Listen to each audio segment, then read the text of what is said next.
The city of Wyoming is one step closer to finding a new tenant for the old General Motors 36th Street stamping plant.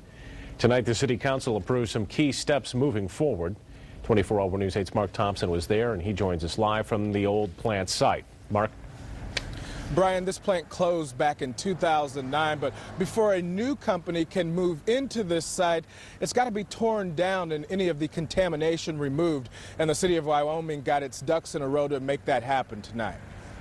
Before we deliberate on it, Wyoming city officials say the goal for this site is to have one, possibly two advanced manufacturing companies move in. But they don't want just anybody. They say the company must be able to take advantage of what the site has to offer, 90 acres with freeway and rail access. Our goal is to bring jobs back to our community that employ people who had the skills who were used in that facility previously. The site is currently owned by Motors Liquidation, which is basically the old General Motors, now in bankruptcy. Tonight, the Wyoming City Council approved a deal to transfer ownership to the Wyoming Brownfield Development Authority. The goal is that we'll have a closing on this site by April 1. The council also approved the site for a brownfield designation, which would allow the city and its partner, Thunder Ventures, a subsidiary of Lormax Stern Development Company, to recoup the cost of demolition and cleanup. The council approved demolition plans and future site plan considerations as well. It would be impossible for us to submit a site plan today because anything that we would ever submit would be changed. Under the agreements, Motors Liquidation would be responsible for removing any site contaminants from the soil down,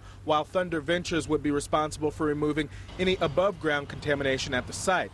One Wyoming resident who lives near the 36th Street facility did express some concerns about the demolition process. Hopefully some insurance is put in place to try to, safeguard the neighborhood from noise and pollution and as much as possible.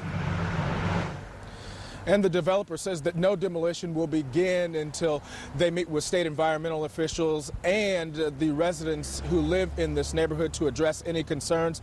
But that could begin as early as next month and last for a duration of 14 months. The Economic Development Corporation or group, The Right Place, will help market this property. We're live in Wyoming tonight. Mark Thompson, 24-Hour News 8.